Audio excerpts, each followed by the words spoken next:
আসসালামু আলাইকুম। কেমন আছেন সবাই ভাইরা? আশা করি সবাই ভালো আছেন। আমিও আল্লাহর রহমতে ভালোই আছি। আবারও আপনাদের সামনে হাজির হয়েছি আর একটি নতুন একটি গল্প নিয়ে। আসলে গল্প না, শুনতে বলতে পড়তে আসলে আমার ভালো লাগে, তাই অল্প কথায় গল্পগুলো শেষ করার জন্য আসছি আপনাদের কাছে। যাই হোক, আজকে একটা শেয়ার করবো একটা কথা।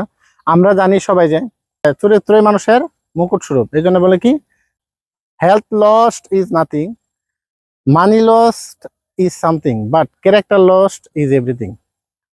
এক রাজার একটা বিড়াল ছিল, পোষা বিড়াল। সেই বিড়ালটি এতই শান্তশিষ্ট ছিল যে রাজা কি করছে, রাতের যত কাজ কাম আছে সে সুন্দরভাবে বিড়ালটিকে সামনে রাখতো। সামনে রেখে বিড়ালের মাথার মধ্যে ছিল কুপি বাতি।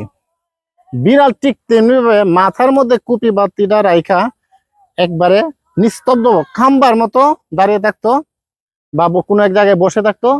আর রাজা তার সব কাজকর্ম সুন্দরভাবে সেরে নিত, যত কাজকর্ম ছিল রাজ্যের।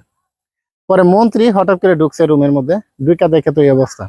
পরে রাজা খুব অহংকারের সাথে বলতেছে, দেখছো মন্ত্রী, জীবনের শিক্ষাটাই আসল।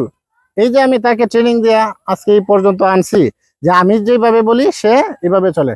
আমি রাত 2টা 3টা নাই, আমি আমার সমস্ত কাজকর্ম যখন করি বিড়ালটা একটুও নড়ে না। দেখো মাথার মধ্যে তার কুফি বাতিটা নিয়ে আসে কিভাবে নিস্তব্ধ ভাবে, মনে হইতেছে যে একটা খাম্বার মতো সে দাঁড়িয়ে থাকে। আমার কাজকর্ম শেষ, তখন কুপি বাতিটা আমি নামিয়ে দিই, তখন সে চলে যায়। কি বড় একটা শিক্ষা দিলাম। তার মানে কি বুঝলা তুমি, শিক্ষাই আসল। তখন মন্ত্রী বলল, মহারাজ বেয়াদবি মাফ করবেন, শিক্ষা আসল নয়, আসল আরো কিছু আছে। বলতে কি শিক্ষা আসল নয়? মহারাজ আর শিক্ষা আসল নয়, আসল হলো চরিত্র। চরিত্রটাই জীবনের সবকিছু, চরিত্রটাই আসলে আসল। পরে রাজা তো রেগে গেছে। আসলে রাজাদের কামই হলো, রাজা যেমনি বলে এই কথার সাথে যদি আপনি বলেন ঠিক আছে ঠিক আছে, হাম জি মহারাজ সত্য বলছেন, তাহলেই আসলে বিষয়গুলো রাজারা আসলে খুবই খুশি হয়, মানে তেল মারার মতো। কিন্তু মন্ত্রী তো সাথে সাথে মুখে মুখে উচিত কথাটা বলে ফেলছে।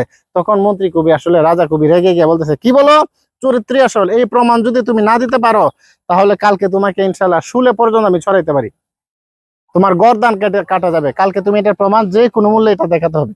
পরবর্তীতে ঘটনা কি হলো, এখন মন্ত্রী বলতেছে, আচ্ছা ঠিক আছে, আমি কালকে আপনাকে এই প্রমাণটা দেখাবো ঠিক এই সময়ের মধ্যেই। বলতেছে ঠিক আছে।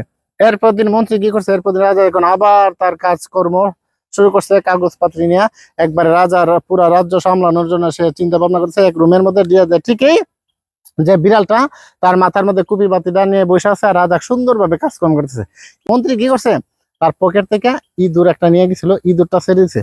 ইঁদুরটাকে দেখা মাত্রই বিড়াল লাফ দিয়ে সবকিছু ভুলে এক মুহূর্তের মধ্যে ইঁদুরটার গাড়ে চাপা দিয়ে ধরছে। তারপর সাথে সাথে যখন ইঁদুরকে লাফ দিছে, ইঁদুরকে যখন ধরছে তখন তো কুপি বাতি পড়ে গেছে। তখন রাজার কাগজপত্র যা ছিল সবকিছু পুরে চা হয়ে গেছে, অনেক বড় ক্ষতি হয়ে গেছে। আর ইঁদুরটাকে এই বিড়ালটা মেরে ফেলছে।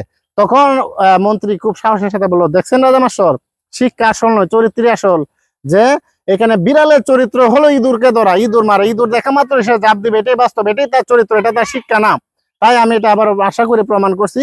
তখন রাজা ঠিকই বুঝতে পারছে যে আসলে তো ঠিক, এখানে জীবনের সবকিছুর মধ্যে শিক্ষাটা আসল নয়, আসলেই চরিত্রটাই আসল। আশা করি এই গল্প থেকে আপনারা বুঝতে পারতেন যে চরিত্রটা কতটুকু মূল্যবান সম্পদ এবং চরিত্র কি জিনিস। ধন্যবাদ সবাইকে, আজকে এ পর্যন্তই। আবারও আসবো নতুন কোনো গল্প নিয়ে আপনাদের সামনে। সেই পর্যন্ত সবাই ভালো থাকবেন। আসসালামু আলাইকুম রহমতুল্লাহি ওয়া বারাকাতুহু।